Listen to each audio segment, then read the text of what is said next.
What's unique about anti-Semitism is it functions as this conspiracy theory, which is rooted in lies and tropes about Jewish control and power. From Interfaith Alliance, this is The State of Belief. I'm Interfaith Alliance President Reverend Paul Brandeis Raushenbush in New York City. And we know that those conspiracy theories are used not just to attack Jews, but to go after so many communities' safety, leading to mass violence against not just Jewish people, but immigrants, Latino, Black communities, and others. Anti-Semitism undergirds most of the other forms of bigotry and prejudice in this country.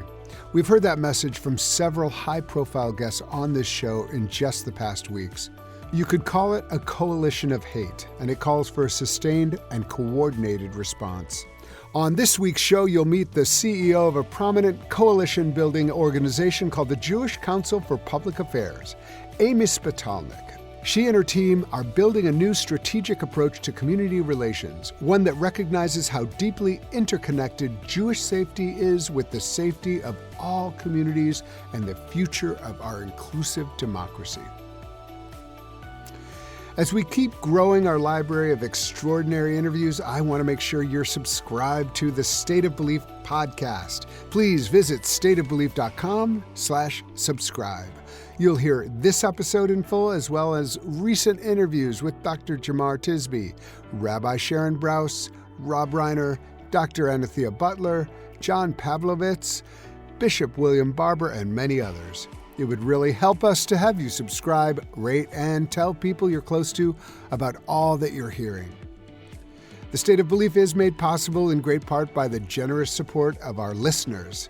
If you have made a donation, thank you so much for helping get these conversations heard by more people who need them. If you haven't pitched in yet, information on how to do that is available at stateofbelief.com, and you can find out more about the work of Interfaith Alliance and join us at interfaithalliance.org. And now to my guest. Amy Spitalnick is CEO of the Jewish Council for Public Affairs, the national convener of Jewish coalitions working across communities to build a just and inclusive American democracy. Amy is the former executive director of Integrity First for America, which won its groundbreaking lawsuit against neo-Nazis, white supremacists, and hate groups responsible for the Charlottesville violence. An expert on extremism, as well as building effective partnerships for good, Amy has held positions in government as well as activist organizations, and I am, for obvious reasons, thrilled to welcome her to the State of Belief today. Amy, thank you so much for joining us. Thank you so much for having me. This is seems like an amazing position for you. You've been in it for about a year, right? Almost a year. I started full-time in early September of last year and had exactly 1 month before our world exploded in the way that we all know. And I feel really fortunate to be in this role right now. It is just a deeply painful and challenging time for the Jewish community, a frightening moment in the fight for democracy and against broader extremism. And for me, there is no place better positioned to mobilize the Jewish community to fight for our own safety and our democracy than JCPA. So I just feel incredibly fortunate to be in this role right now, as challenging as it might be. Yeah, I understand that feeling because both of us are in situations where our work is not easy right now, but at least we're not one of those people who's saying, what can we do? We have lots to do. Maybe it would be helpful for our listeners and for me, I'd be interested just to hear a little bit about your background. Like, where did you grow up and like what kind of family environment as far as Judaism goes? What's your background? So I'm a granddaughter of Holocaust survivors. And for me, that really, I think, shaped so much of my worldview growing up. And I think also for so much of my life, I was a Jew in America at a time when anti-Semitism was not running rampant, when threats to our democracy were not so pronounced.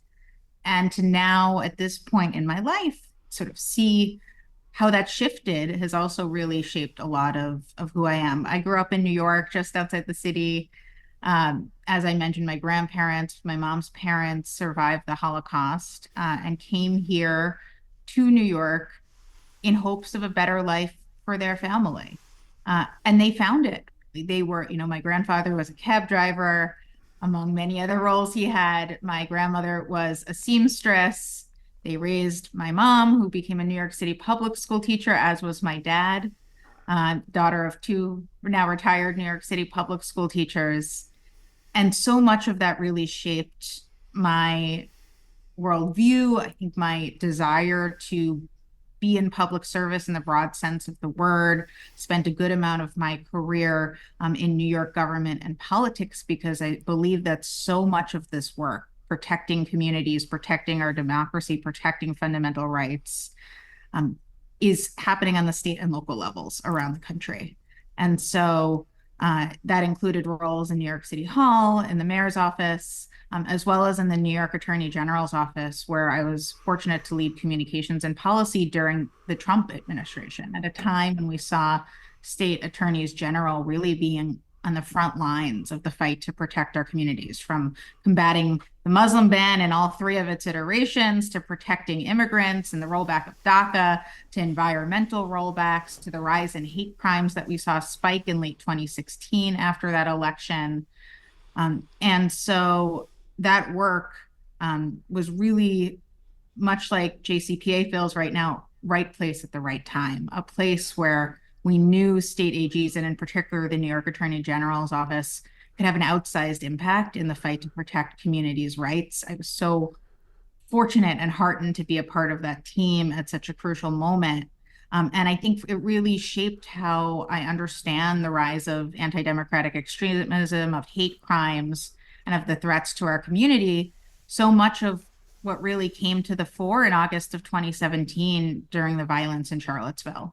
And I think, like Right. so many Americans, viscerally, the visceral feeling I felt watching that torch march and then the horrible car attack and broader violence the next day was a mask off moment in this trajectory in which anti-Semitism, racism, white supremacy, extremism has become increasingly pervasive and normalized in our society, and in turn calls us to do something about it. Yeah.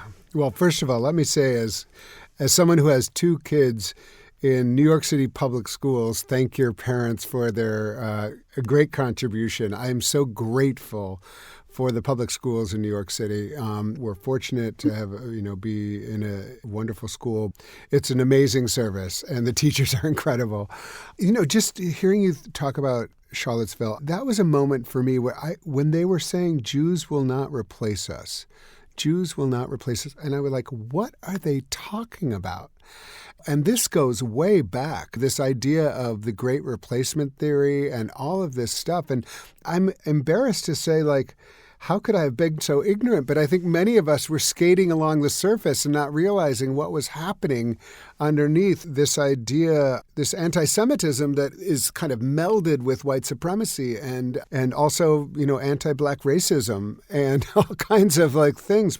So certainly you have had an amazing trajectory, and congratulations, your work at Integrity First. I mean, I remember when you won that lawsuit. It was just so important that there was some reckoning in that. Although we've seen that it didn't diffuse it and it didn't go away. In fact, we're in a moment. I just had a conversation recently with Margaret Huang, who's the president of the Southern Poverty Law Center, on this show, and we were talking about the hate report from 2023, and it's really horrific. Just the white Christian identity movement and its connection with anti-Semitism is absolutely shocking. But I want to get into a lot of, what you're doing. But I also, could you give us a little background on the Jewish Council for Public Affairs? Like, what was the genesis of that organization? And, I know it's gone through some iterations, and I'm just curious if you can kind of give us a little background of the organization you stepped into. So JCPA is marking its 80th year this year in 2024. It was founded in the dark days of World War II and the Holocaust, at a time when Jews in America were trying to figure out how to build the sorts of coalitions and partnerships and political power we needed to stand up for the Jews of Europe, to fight for our safety and the safety of all communities at a time that really felt so helpless. And JCPA was founded to really be the the formal piece of the Jewish community that worked across diverse communities, building those coalitions, building those relationships. And that's been at the core of our work. JCPA was central to organizing the Jewish community during the civil rights movement. We were one of the 3 co-founders of the Leadership Conference on Civil and Human Rights, of which we're still a very proud member and work very closely with.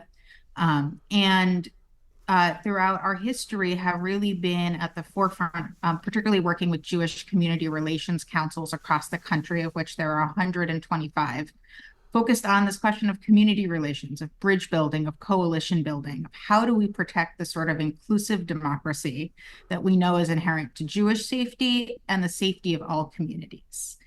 And at a moment like this, when we know these rights, the safety of Jews in so many communities is under threat, and as our democracy is facing new threats and challenges, the work of JCPA has never been more urgent. And it also means that we need to keep adapting that work to meet the moment. So I was brought in about a year ago as the new CEO to lead what we're calling the new JCPA.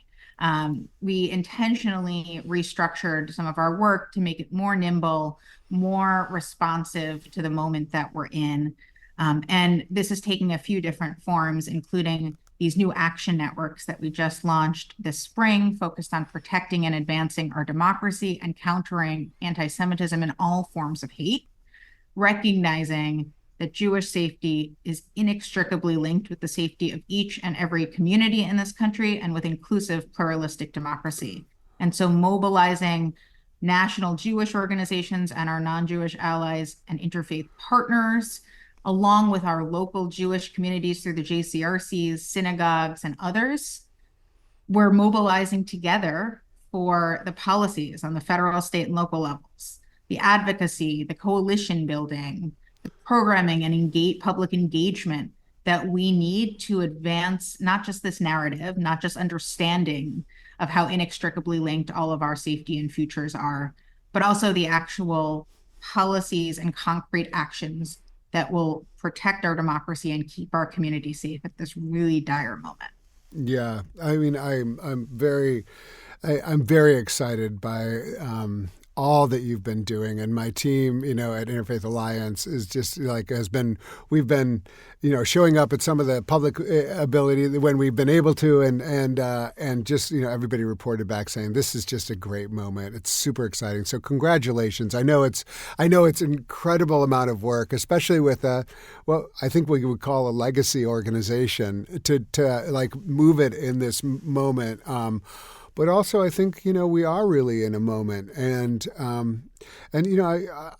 don't want to kind of skip over the trauma of October 7th, and that very much endures in the Jewish community, and as I'm have close family members who are Jewish, and the sense of I'm going to use a description. You can correct me, but for some people have described it as a kind of a sense of existential threat. That for some people they're really feeling this moment so deeply, and also like looking around and saying, who can we partner with? Like who does care about us? And these are legitimate questions that this moment raises, and I think you're. What I'm hearing from what you're saying and what you're doing and seeing you do is, we're going to continue to forge those relationships and ask the question. Absolutely. Look, October 7th was, for me, perhaps one of the most painful days I've had, not just as a professional, but as a Jew and as a human being. And that is true for nearly every Jewish American I speak to, no matter their precise relationship with Israel, right? Jewish Americans' relationships with Israel are complicated, much like our relationships with so many things, 2 Jews, 3 opinions. It's a very complicated dynamic, but at the end of the day, the vast majority of American Jews have some sort of relationship with Israel. And seeing the deadliest day for the Jewish people since the Holocaust, which is what October 7th was, really, for so many, reinforced a lot of the intergenerational trauma and pain that many of us carry with us. And we're still in that trauma because there are still hostages in Gaza. The war is still ongoing. And even in recognizing our own pain and trauma and grief as Jews, we also know that we're not alone in that. We know that the Muslim community, the Arab American community here in the United States, has also faced unprecedented waves of hate and extremism following October 7th, much like the horrific spike in anti-Semitism. And that included the murder of a 6-year-old Muslim Palestinian child in Chicago in the fall, and attacks on 3 Palestinian college students as well. And so we know that we're not alone in this. And we know that so many communities in the region and here in the United States are still very much sitting in that pain and that trauma because of the ongoing war, the ongoing hostages that are being held, the loss of innocent Palestinian lives, the horrific toll on Israel and the Israeli people. And again, the waves of hate here at home that we're continuing to grapple with. And we have no choice in this moment but to think about what this all means, not just to this question of allyship and helping people understand what it means to show up as an ally right now, which has been such a huge part of our work at JCPA, but also to not shy away from those hard and challenging conversations, even as some of the loudest voices tell us that the pain and the grief we're feeling mean we should just put up walls and walk away. And that's really hard. Yeah, yeah. I mean, one of the things that I saw, followed very closely what you recently did was a conversation with AOC, with the representative, who you may have known from your work in New York politics. But you had a really, kind of frank conversation with her about, as part of a very progressive wing of the Democratic Party, and close, I think, with many of the most outspoken critics of Israel in this moment. And yet you invited a conversation, I think a public conversation, to say, okay, I'm not going to shy away from that question. Let's talk about it. Let's talk about it in a way that actually feels potentially productive. And I think I'm curious to hear your narrative about what happened with that conversation, and also kind of how you understand it. Was it productive? What was the outcome of it? So, over the last year in particular, I've been doing a lot of thinking and writing on this question of anti-Semitism and how it intersects with our democracy, including a report that we just released on this question. And part of that work has been thinking about how do we engage new communities in the conversation on anti-Semitism? Because clearly what we've been doing, the sort of siloed, myopic, particularist way we talk about anti-Semitism, is not necessarily breaking through in the way that we need to. The spike and the horrific rise in anti-Semitism that we've seen over the last few years, but certainly since October 7th as well, has put a fine point on this. And so when the opportunity to speak to the Congresswoman and her thousands and thousands of social media followers, millions probably, came up, it felt impossible to say no. These are exactly the sorts of conversations we should be having, not because the Congresswoman and I agree on everything. As we've said during that webinar, we certainly don't agree on anything. I've had very fundamental disagreements with some of the language and policies she's taken on Israel and Gaza, for example, much like she disagrees with certain policies I take or JCPA takes. And those are precisely the conversations that we should be having, despite and across those lines of disagreement. And so being able to talk to not just her, but I think that, probably over 100,000 people who've watched it already, if not more so. This brings what I hope is a more complex and nuanced understanding of anti-Semitism, of the current reality that we're facing, and how it is, again, inextricably linked with all communities' safety and rights in our democracy right now, to an audience that wouldn't otherwise hear from someone like me. And I'm really grateful to the Congresswoman and her office for that opportunity. I was also joined by my colleague, Stacey Burdett, who's a fantastic thought partner in this work, who has spent time at the ADL and the Holocaust Museum and elsewhere. And in that conversation, as you said, we had really frank discussion of what anti-Semitism looks like, not just the anti-Semitism that I think progressives understand when it's Nazis in Charlottesville chanting Jews will not replace us and the cycle of violence that spurred, but the very real anti-Semitism that we've seen crop up in the Israel conversation. Not all criticism of Israel is inherently anti-Semitism. We know that's true. We know that criticism of Israeli policy and its government and its military actions is not just legitimate, but also important to our democracy, important to our geopolitical reality. But we also know that that criticism can and has, in many cases, particularly since October 7th, crossed the line, whether it's on college campuses or on social media or elsewhere, into anti-Semitic tropes and conspiracy theories and language so often rooted in language around Jewish control or Zionist control and power, holding Jews accountable for the actions of the Israeli government on the other side of the world, targeting Jewish institutions, including my own synagogue in the fall, or increasingly so, seeing efforts to effectively remove Jews from the very spaces and coalitions we need to be in through efforts to, ban and boycott Zionists, which, as I mentioned, the vast majority of American Jews have a relationship with Israel. For me, Zionism simply means belief that there should be a Jewish homeland in a place where we have deep historic connections, and it goes hand in hand with the Palestinian right to self-determination and two states living side by side.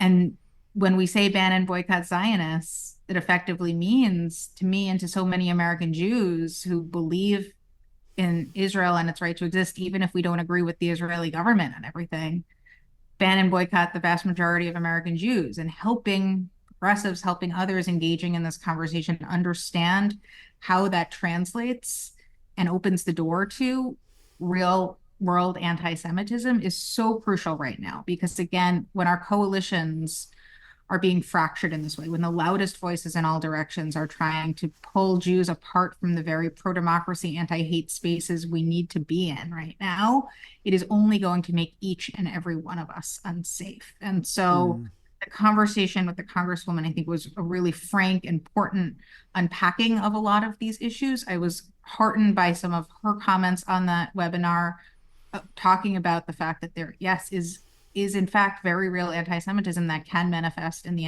Israel conversation, and that it threatens our progressive values and our democracy.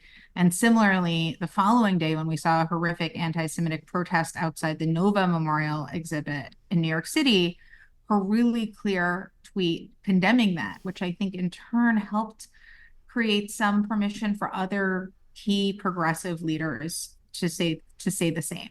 And that doesn't mean that I've agreed with everything she's said since. There have been things she said that I find troubling or problematic.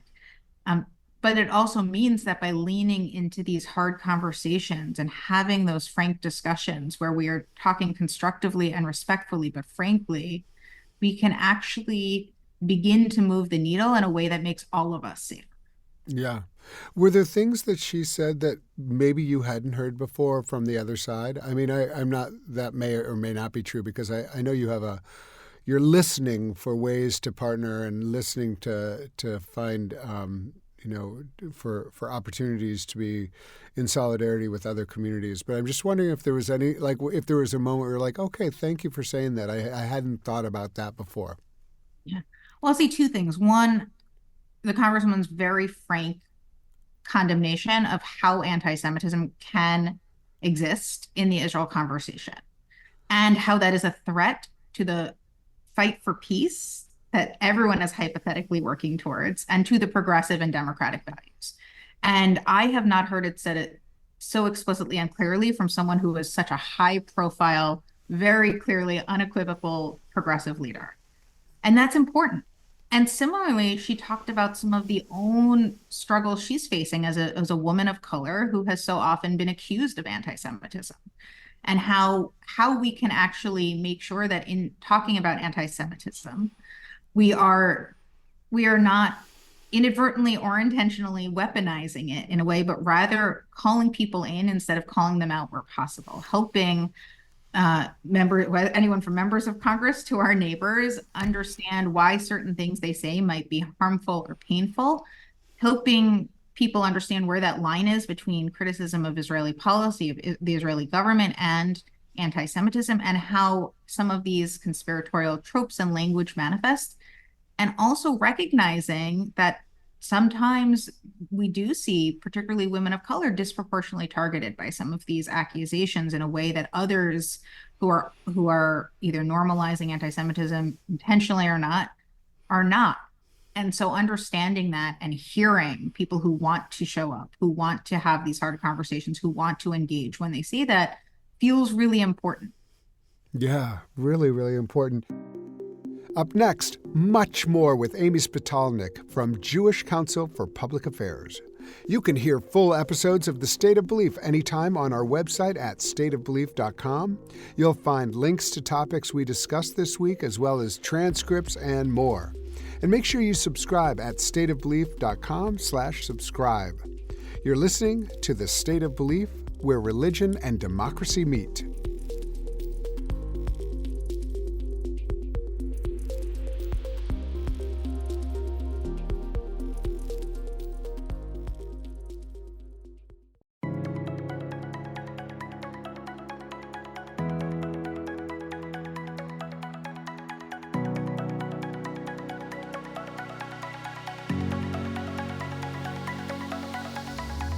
Welcome back to The State of Belief. I'm Interfaith Alliance President, Reverend Paul Brandeis Raushenbush.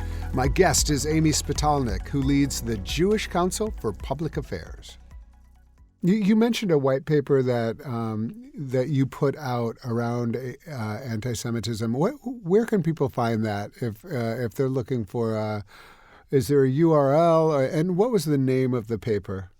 Yeah. So I was really fortunate to partner with a great group of Jewish and democracy-focused foundations over the last year to explore this question of how we can better connect the conversations on anti-Semitism and democracy. And so the report is literally Anti-Semitism by Democracy, Anti-Semitism ex Democracy. And it's on the JCPA website, jewishpublicaffairs.org. It's not a short report. It's also not a particularly long report if folks want to check it out. And there's also a summary of it in the form of an op-ed titled "We Must Work Across Communities to Fight Anti-Semitism and Defend Democracy" that you can also find on our website.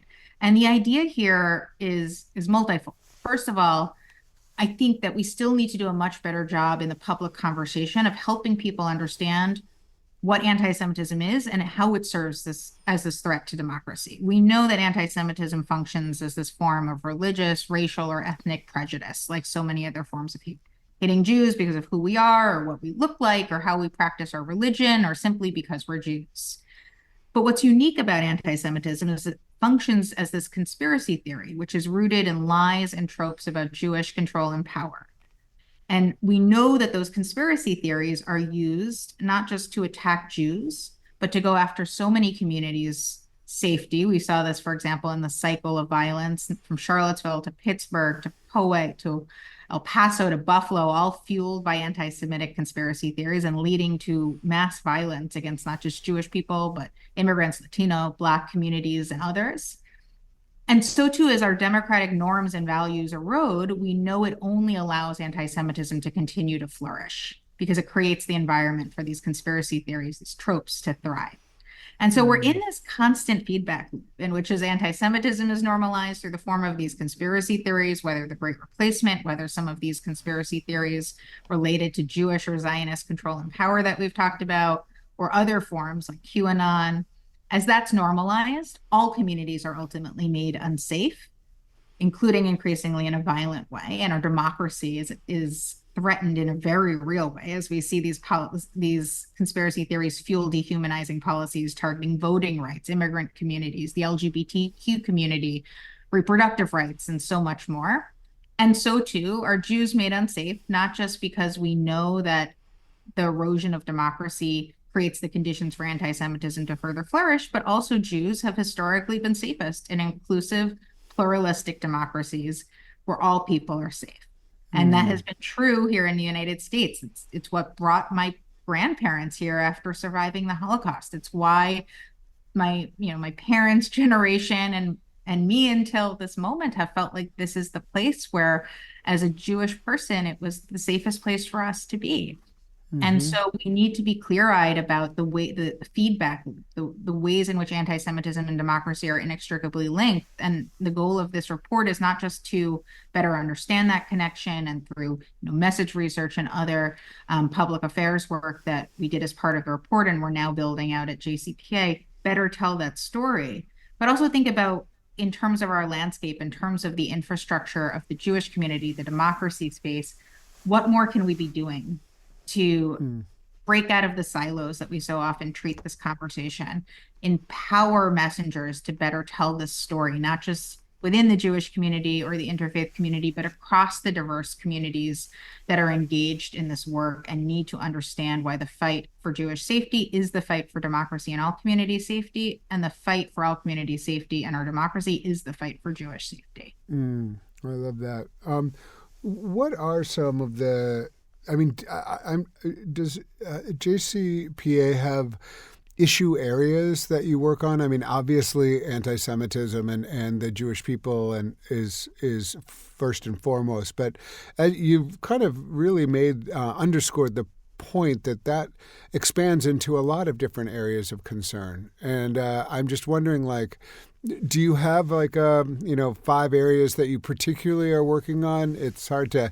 I'm saying that as the CEO of an organization that is working really hard to figure out like what are the ways we can make the most impact with the resources we have. And so, I'm curious what you view as your additional areas of concern.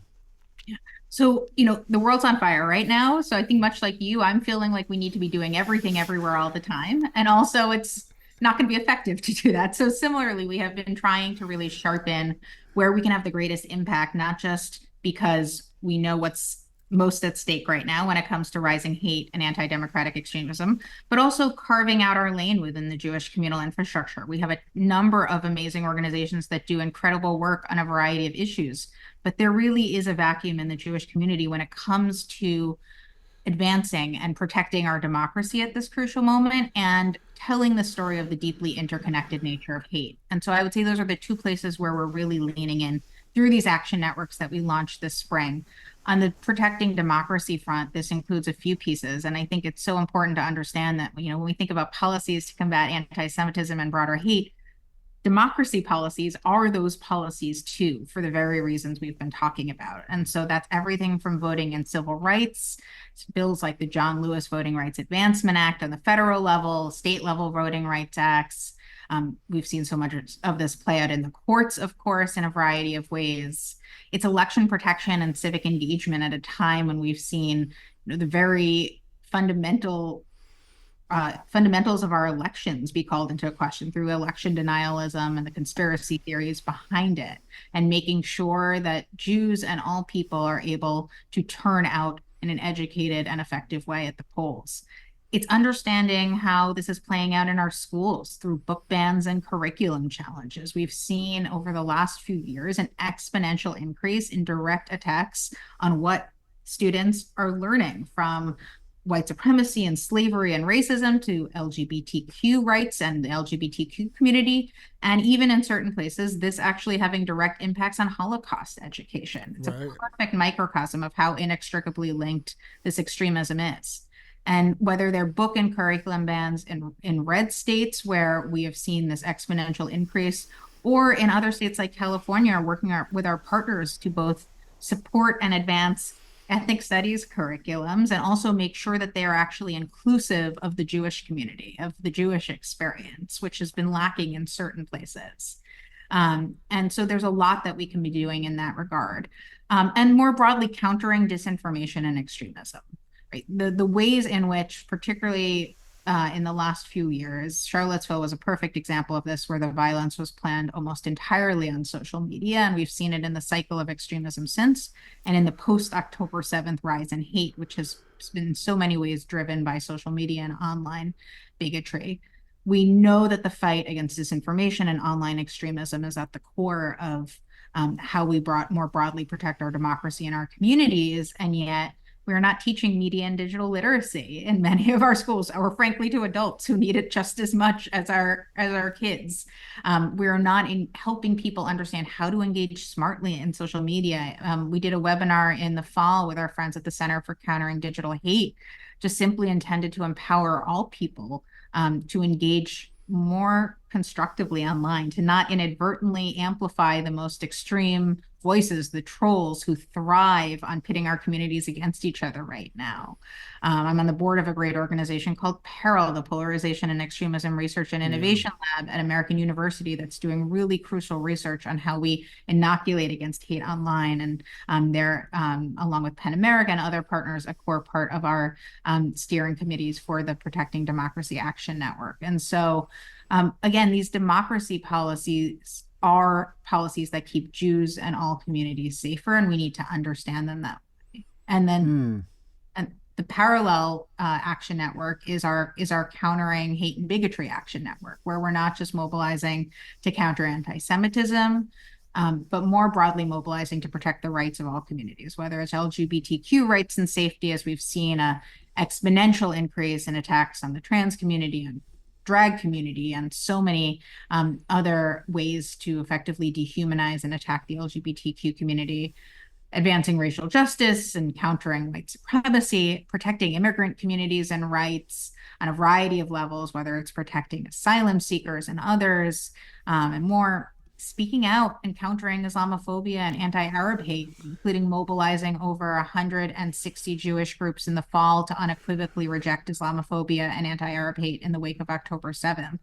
Improving hate crime prevention and reporting, criminal justice reform, reproductive rights, and countering misogyny, gun violence prevention. These are all at the core of not just Jewish safety, but the safety of all communities, because one, we know our Jewish community is deeply diverse. And so there are a number of Jews of color, immigrant Jews, LGBTQ Jews, and others who are facing compounding forms of bigotry right now. And again, as hate against any one community increases, it fundamentally fuels and animates hate against others. Yeah. So how does, well, a couple of questions coming out of that. If are these action networks, are they, how does one find out about them? How does one sign up for them? How does one get involved in them? I assume these kind of are embedded within the wider Jewish kind of communal framework. But just, for our listeners who might be, part of that community, how do they make sure that they're able to sign up in their local community? Yeah. Well, so the most important thing folks can do is go to jewishpublicaffairs.org, and you will see at the very top a link to watch our Action Network kickoff and get involved and sign up. And you can not just sign up, but actually take action, whether it's supporting, for example, the Showing Up for Students Act, which would provide real crucial funding to the Office of Civil Rights at the Department of Ed, which is tasked with protecting the civil rights of all students, including Jewish students, at a time we know anti-Semitism has increased on campus, but also LGBTQ, Black, Muslim, immigrant, other students. We know that, for example, OCR caseworkers are each carrying over 50 cases apiece. We need to be investing in the actual infrastructure we have to protect students. So you can take action on bills like that, on improving hate crimes reporting, on the Countering Antisemitism Act, which would put real resources behind the historic White House national strategy, on the John Lewis Voting Rights Advancement Act. And we also have a series of tools and resources from our partner organizations, both Jewish organizations and non-Jewish allies, so that folks who are looking to, for example, dig in on book bans, on protecting the LGBTQ community and others in their local communities, can see what's already out there, and working with us, working with their local JCRC, Jewish Community Relations Council, or other partner, including synagogues and rabbis who are going to be key to this effort, begin to mobilize locally. And there's so much to do right now. The hope behind these action networks, the goal behind these action networks, is to make it as easy as possible for people to take action, not just on a national level, but to figure out from the menu of options we provide what they can do locally that will have the greatest impact in their communities. Because no two community is alike right now. We know that some of the JCRCs and folks we work with in Florida are grappling with much different issues than those in California or in Ohio or in Illinois or in Texas. And we want to make sure that we are providing sort of a menu of opportunities for people to engage on democracy and countering hate in the way that is most resonant to their local needs. Yeah. Part of the reality that you've already stated was, two Jews, three opinions. And I'm curious how you work recognizing that really broad diversity that sometimes takes generational ways that it shows up. As you mentioned, some Jews of color, immigrant Jews. There's just a lot of different ways that political lines. So, what is the way that you kind of approach the diversity within the community that you do feel responsible to and with? Well, I think one, it's starting out at the places where we know there's actually consensus. We know, for example, that the Jewish community writ large continually lists democracy as one of the top issues, if not the top issue that we're concerned about. And so that means leaning into that work, carving out the space in the Jewish communal infrastructure to do that democracy work right now. We also know, particularly post-October 7th, but certainly well before it, that anti-Semitism and broader rising hate and extremism are of deep concern. And Jews can not just hold our own pain and grief right now, but also be deeply concerned, both because of our own diverse identities and our commitment to these broader values with the rising hate that's targeting so many communities. And so that, first and foremost, are some baselines. On Israel, look, this has been the age-old conversation in the Jewish communal infrastructure. We know a few things. We know, as I mentioned earlier, that the vast majority of American Jews do have a relationship with Israel, even if they don't support its government and its policies. And that's deeply complex. How do we recognize that relationship? How do we make sure that we are understanding that in the context of the Israel conversation and where it can cross into anti-Semitism, and also make sure that our community remains inclusive and welcoming to Jews who hold complexity in their relationship with Israel, who have different views. And so much of this, as you said, is playing out on a generational level. We know that younger Jews, for example, have a fundamentally different relationship and understanding with Israel than perhaps I'm the last generation of American Jews who really, I think, grew up at a time when Israel was under existential threat. The Second Intifada was so formative to my own relationship with Israel. I lived in Israel and studied at Hebrew University, where the cafeteria was bombed during the Intifada just a few years after it ended. And I'm probably among the last generation of American Jews who experienced that. And except for October 7th, most younger American Jews and younger Americans have not had that experience with Israel.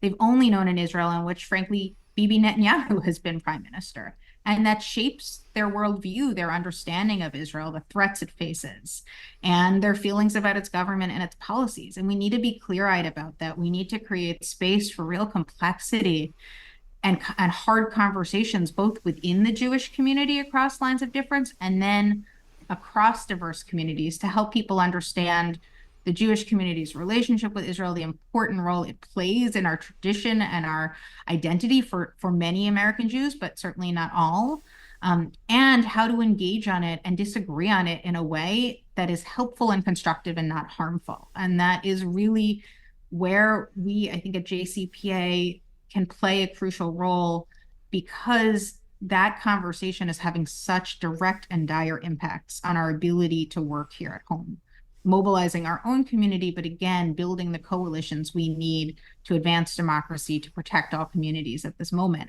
And not shying away from that complexity is so crucial right now. Right. I think, acknowledging it, and actually, kind of the way, in some ways, analogous to the way you leaned into a conversation with the Congresswoman, recognizing that you don't have to start with saying we agree on everything, let's talk.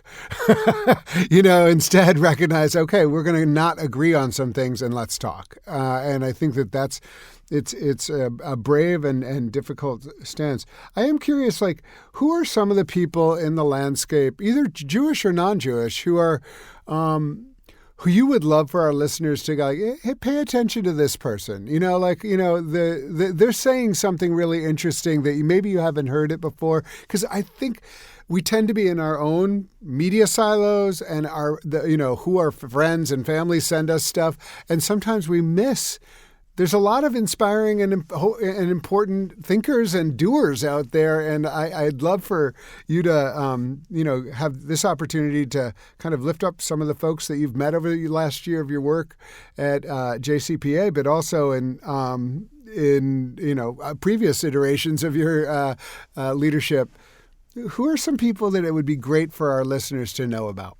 Yeah. Well, I will say, particularly in the last year since October 7th, the conversations I've had, certainly within the Jewish community, but even more so outside of the Jewish community, have really given me a lot of strength and hope. And I think the reality of, there are some who are looking around saying, who is standing with us? Who are our allies? And for me, it's been more complex. There are those who have broken my heart, and that's fair and important to understand. And also, there are those who were among the first to call me in those immediate days saying, I imagine you're feeling a lot of pain right now. I think of people like Maya Wiley, who leads the Leadership Conference on Civil and Human Rights. She was a colleague of mine in New York City Hall a decade ago, and we are both now in these roles where, by nature of the world, we've been working together really closely in a variety of fronts. And I'm just so grateful for her leadership, not because we agree on everything, not because everything the Leadership Conference says and does is exactly what I would say and do, but because the ways in which she is working so hard to keep this coalition together at a time when civil and human rights are under existential threat is so important. We're grateful. As I mentioned, JCPA was one of the founders of the Leadership Conference decades and decades ago, and the role it's playing now, I'm really honored for us to be a part of. My friend Eric Ward, who I'm sure you know, has been one of my favorite thought partners in this work through the Charlottesville effort and now at JCPA. I was just with him in Pittsburgh for the groundbreaking of the new Tree of Life, where he gave just such beautiful remarks that as a member of the advisory committee there. And I will say just the work that's happening in Pittsburgh is so inspirational. The Tree of Life that is led by Carol Zawadzki there, the new center that they're building. There were fantastic remarks as well by the second gentleman, Doug Emhoff, and the governor, Josh Shapiro. I think watching that whole ceremony, if you're looking for some rays of light right now, that is a place. And it's a community that when the white supremacist anti-Semitic shooting happened in 2018, the entire Pittsburgh community mobilized across interfaith lines, across racial lines, across all different lines of difference to come together in support of the Jewish community, because there was a recognition that our safety is deeply linked, that our resiliency is deeply linked. And so seeing that play out in Pittsburgh, seeing how they've taken the unthinkable and turned it into this opportunity to tell the story about contemporary anti-Semitism and hate in America through Tree of Life is inspirational. Also, we had just on that we had the filmmakers who made Repairing the World, Stories from the Tree of Life on this show, and I've seen that film, and it is pretty remarkable, and I'm so glad that work is continuing, and it's so important. Me too. It was just so meaningful to be there. And I mentioned Eric Ward. Eric and I, along with our friend Wajahat Ali, who's a Muslim American writer, have been doing maybe a little bit of a roadshow over the last 6 months or so. Schools, labor unions, civil rights spaces, film and TV writers, other spaces, trying to model how you can actually have these hard conversations right now across lines of difference. How can we talk about Israel and Gaza? How can we talk about anti-Semitism, Islamophobia, anti-Arab hate, racism at this moment of deep pain and grief across disagreements, and make sure that we are not allowing our pro-democracy, anti-hate coalitions to fracture? We're not letting, as Waj calls it, Thanos, the broader white supremacy, extremism, and hate that is coming for all of us. We are not letting this moment fracture the coalitions we need to protect against that. As he reminds us, it's coming for all of us. And that means that we need to figure out a way to stay in coalition with one another, to call out anti-Semitism, Islamophobia, anti-Arab hate, racism in all its forms, and to protect and stand up for one another. And it's not easy right now when the loudest, most extreme voices are working overtime to pit us against one another, but it's existential. And those conversations, particularly when they involve students and other young people, have been another sort of glimmer of hope over the last 6-9 months, at a time when I certainly needed it. Yeah, I love that you're doing that. Also because, it's right now, and this was always the case, but like it feels heightened right now. Like they said that one thing, and so we can't talk to them. I can't show up in the same room with them. Because then people in my community will attack me for showing up in a room like that. And my guess is that you do get criticism for talking to AOC and to being with people who have said things that others disagree with. I mean, maybe everybody just loves you all the time completely. But my guess is that you get a lot of questions. And this isn't you. I mean, this is all of us who are trying to continue to keep lines open. We get questions like you can't talk to them because of what they said.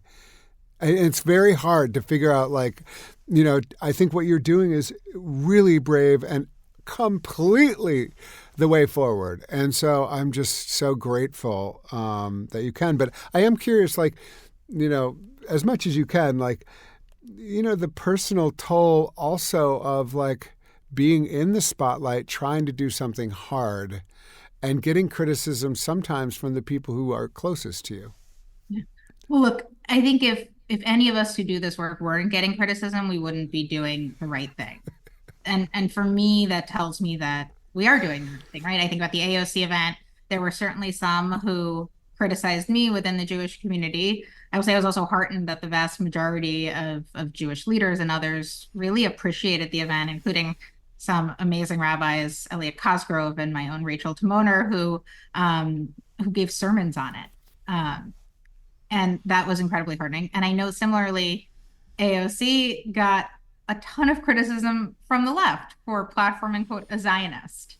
And that means that we were doing something, I think, important if we're both getting criticized in different directions. Similarly, Wajahat Ali and I talk all the time about how there are voices in our own community, in the Jewish community, the Muslim community, who are saying that we shouldn't be talking to one another or engaging in these conversations. And just because we don't agree on everything, just because he might use language I wouldn't, or vice versa, doesn't mean that we shouldn't be sitting down together. In fact, it means that we should be sitting down together and showing that despite those disagreements, we can still figure out a path forward for constructive engagement and working together to counter hate and protect our democracy. And so it's not easy, right? None of us do this work because it's easy or lucrative or gives you all this free time. We do it because it's what we need to do right now. It's, I think, to where we started this conversation. I feel very fortunate. I suspect you do too, that I'm not looking around saying, well, what can I do? It's more, how can we do everything we need to do? Right. And what does this moment require of us? We, end every show with a question about what gives us hope. So I'll present that question to you. What gives you hope, Amy?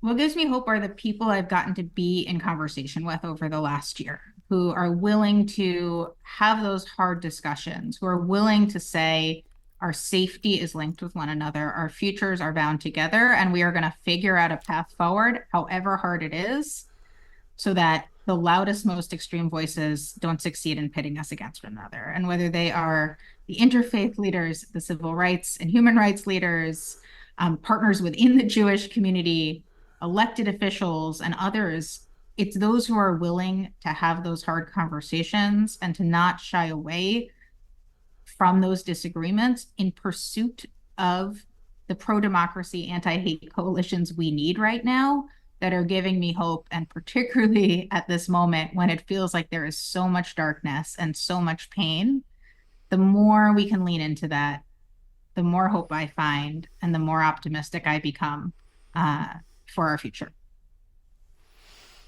Amy Spitalnick is a superlative leader, organizer, and activist who serves as the CEO of the Jewish Council for Public Affairs. Amy, it's been so inspiring to be with you. Thank you so much for joining us on The State of Belief. Thank you so much for having me. Please be sure to subscribe to The State of Belief at Apple Podcasts or your favorite podcast platform, or at stateofbelief.com/subscribe. We need your help to keep making the State of Belief. Become a partner in that crucial work with a financial contribution today. Information on how to donate is available at stateofbelief.com. That's stateofbelief.com. And share what you're getting out of the show with the people in your networks. Let's get more people listening and keep these conversations going on Facebook and Instagram at State of Belief. The views and opinions expressed on this program do not necessarily reflect those of Religion News Service or Religion News Foundation. The State of Belief is produced by Ray Kirstein and is a production of Interfaith Alliance. Become a member today at interfaithalliance.org. And be sure to join us next week. I can't wait. Until then, I'm Paul Brandeis Raushenbush on The State of Belief, where religion and democracy meet.